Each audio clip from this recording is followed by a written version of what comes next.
So I've been on this journey to talk through my struggles and my relationship with money. It's been a volatile relationship. It's been one that I've struggled with for a long time. And the last video I talked through a little bit of kind of the beginnings and the beginnings of my understanding of why I was struggling, where it kind of came from. There was one word that came up that stuck with me. If you don't know who I am, my name is O'Neal. Thank you for checking out my channel, Building Bronze, where we focus in on mental, physical, and truly financial wellness. I'm growing to build habits, better habits for myself. I hope I can bring a couple people along with me. And I really want to grow internally from a personal level. I want to grow from a financial level. I want to gain a better understanding of the whys behind it. But I know it's going to take a peek inside to get there. The one word that stood out to me was recognition. Recognition.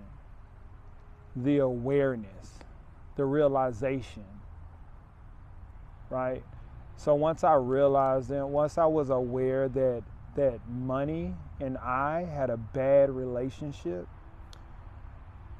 it became a exercise to truly unpack it. In my last video, and if you haven't seen it, it's right up here in the corner. It's kind of my beginning stages of understanding my bad relationship with money. But I bring it back to my childhood and the impact or the negative impact that money had on my childhood. And it's not because I grew up poor or I was in poverty or things of that nature. Or, I didn't feel it at times, but it was the way people around me looked at money. And when I think back on the way they looked at money, I have to realize that their relationship with money might not have been a great relationship either.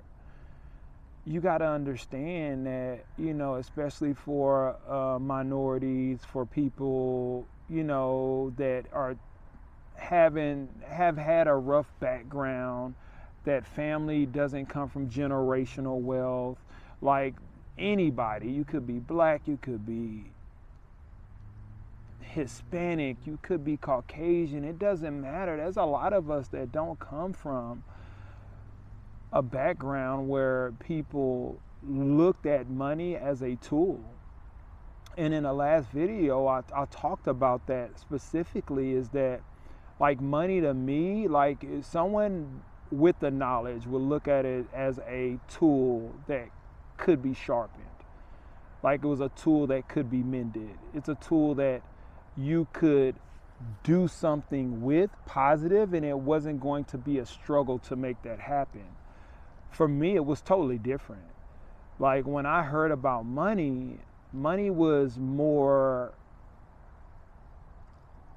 a tool you were forced to use. I think I said it was the axe with the broken handle, or the flathead screwdriver that was bent. Like it was the only one you had. But when I think back to that and gain a better understanding that like it was a broken tool, it felt like a broken tool, it felt forced, but that was because we lacked knowledge. Like my parents, my grandparents, my brothers, my uncles, my aunts, they didn't come from money. They didn't have a clear and concise understanding of what money could do for us, how we could make it work for us. So the acquisition of knowledge wasn't in front of them. And I'm learning more and more with being graced by the presence of smarter people, or more people that have more wisdom than I have, people that have a better understanding than I have. I've learned through that I can gain knowledge and wisdom through them. And I don't have to have these same struggles that I've had previously. So that's really the information that I'm gaining over time, is that my struggles with money, it's been a struggle. The way I use that tool is really important. But you can never understand until you can never know how to use a tool until you know what the tool is and you know what the tool can bring you.